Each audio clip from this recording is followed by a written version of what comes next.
یہ چیلنج دے دیا گیا اور اس کی کئی حصے ہیں. سورۃ قصص میں ہے فَأْتُوا بِكِتَابٍ هُوَ أَهْدَىٰ مِنْهُمَا، ایسی کتاب لے آؤ جو قرآن سے بڑھ کر ہو تب میں مان لوں گا. کتاب نہیں لا سکے تو سورۃ یونس میں اور سورۃ ہود میں فرمایا فَأْتُوا بِعَشْرِ سُوَرٍ مِثْلِهِ، 10 سورتیں لے آؤ، وہ بھی نہیں کر سکے. تو سورۃ بنی اسرائیل میں فرمایا قُلْ لَئِنِ اجْتَمَعَتِ الْإِنسُ وَالْجِنُّ عَلَىٰ أَن يَأْتُوا بِمِثْلِ هَٰذَا الْقُرْآنِ لَا يَأْتُونَ بِمِثْلِهِ وَلَوْ كَانَ بَعْضُهُمْ لِبَعْضٍ ظَهِيرًا. آپ اعلان کریں کہ جن اور انس اگر اکٹھے ہو جائے تب بھی اس قرآن کی سی صورت نہیں لا سکتے. تو یہاں فرمایا کہ چلو 10 بھی نہ صحیح، پوری کتاب بھی نہ صحیح، ایک چھوٹی سی سورت والعصر، ایک چھوٹی سی سورت کو سورت کوثر، ایک چھوٹی سی سورت سورت اخلاص، سورت نصر اور لہب بھی تو چھوٹی سورتیں ہیں، سورت بقرہ و آل عمران نہیں. چلو سورت ضحیٰ، سورت علم نشرح اور والتین جیسی ایک سورت لے آؤ. آپ ذرا غور فرمائیں کہ جس قوم نے 13 سال تک آپ کو اور آپ کے ساتھیوں کو مکہ جیسے دارالامن میں بے قرار کیا، قسم قسم کی اذیتیں پہنچائی، جنہوں نے مدینہ منورہ کی زندگی میں بدر میں آپ پر حملہ کیا، احد میں آپ کے مقابلے میں آئے، خندق میں آپ کے سامنے آئے، حدیبیہ میں آپ کو عمرہ نہیں کرنے دیا، آخر اس قوم کے سامنے یہ کس قدر آسان بات تھی اگر ان کے لیے ممکن ہوتی کہ نہ جنگوں کی ضرورت، نہ نکالنے کی، نہ تکلیفیں پہنچانے کی، نہ مار دھاڑ کی، بس اس قرآن کی طرح ایک کتاب یا اس قرآن کریم کی سی ایک چھوٹی سی سورت جیسی ایک سورت بنا کے لے آؤ. یہ اس بات کی دلیل ہوگی کہ یہ آسمانی کتاب نہیں ہے اور واقعتاً مخلوق کی بنائی ہوئی ہے. قرآن کیا کہتا ہے وَإِن كُنتُمْ فِي رَيْبٍ، اور اگر ہو تم شک میں مما نزلنا علی عبدنا، اس کتاب کے بارے میں جس کو اتارتے ہیں ہم اپنے بندے کو محمد صلی اللہ علیہ وسلم پر، فَأْتُوا بِسُورَةٍ مِّن مِّثْلِهِ، لے آؤ ایک چھوٹی سی سورت اس جیسی، وَادْعُوا شُهَدَاءَكُم مِّن دُونِ اللَّهِ، پکارو اپنے معبودوں کو اللہ کے سوا، ان سے مدد مانگو، اِن كُنتُمْ صَادِقِينَ،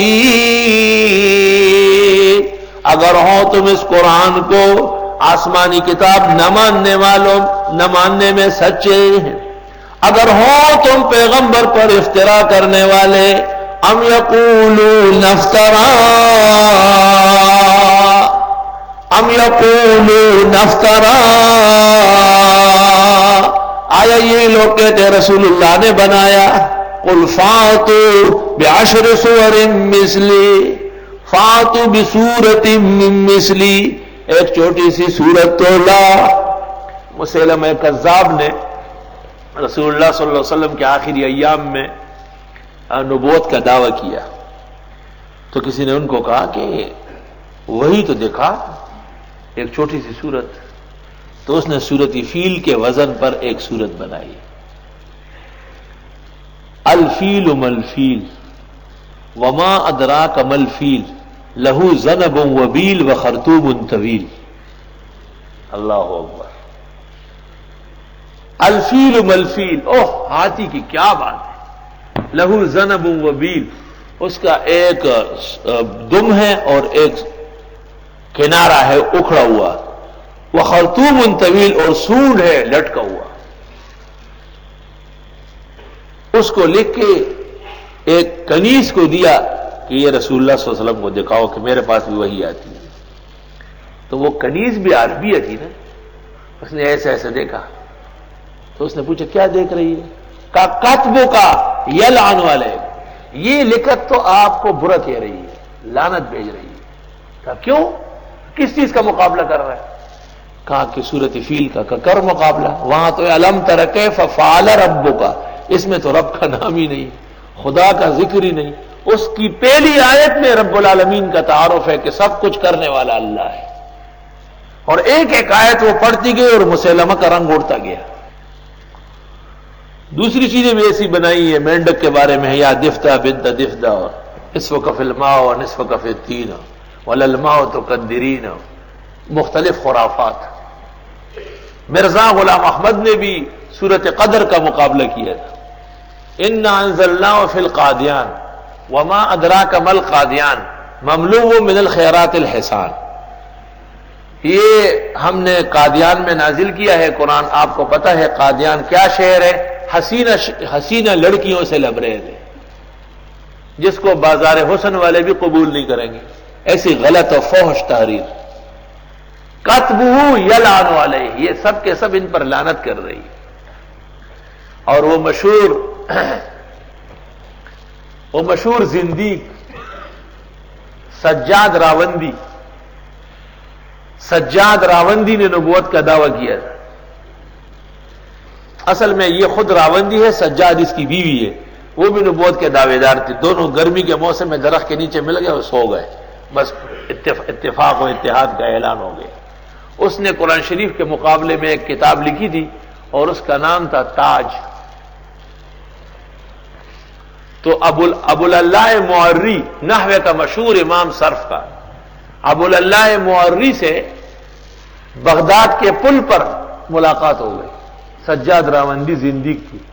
تو ابو اللہ سے کہا کہ تالا تھا کتابی تاج، میری کتاب پڑھ لی، تاج کیسی ہے؟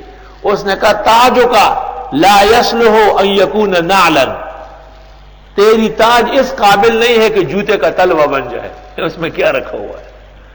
کہ تاجو کا لا یصلح ان یکون نعلا وحزما للنعل، تیرا تاج تو جوتے کا تلوا بننے کا لائق نہیں ہے۔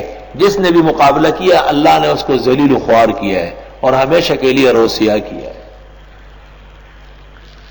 وَإِن كُنتُمْ فِي رَيْبٍ، اور اگر ہو تم شک میں، مما نزلنا، اس کتاب کے بارے میں جس کو ہم نے اتارا، نزلنا، نزل ينزل تنزیل باب تفعیل ہے، کیونکہ قرآن کریم کے نزول میں 23 سال صرف ہوئے ہیں۔ دوسری کتابوں کے لیے انزلہ ہے، الف لام میم اللہ لا الہ الا هو الحی القیوم نزل علیک الکتاب بالحق مصدقا لما بین یدیہ وانزل التوراۃ والانجیل من قبل ھدی للناس، سورۃ آل عمران۔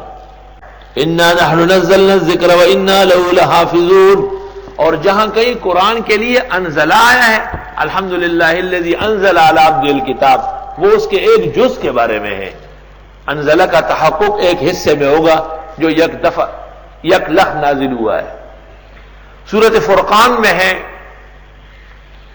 کہ اعتراض کیا گیا تھا لولا نزل علیہ القرآن جملۃ واحدہ، وہ قرآن بھی گزشتہ کتابوں کی طرح ایک مرتبہ نازل ہو جائے، کذالک لنثبت بہ فؤادک ورتلناہ ترتیلا، اس طرح ہم آہستہ آہستہ لے کے آئیں گے تاکہ آپ کے دل میں جم جائے، جو لوگ سن رہے ہیں ان کو یاد ہو جائے، جو لکھ رہے ہیں ان کو یاد ہو جائے، جو عمل کر رہے ہیں وہ یاد ہو جائے۔ قرآن اس شان سے آیا ہے، 23 سال اس میں صرف ہوئے ہیں۔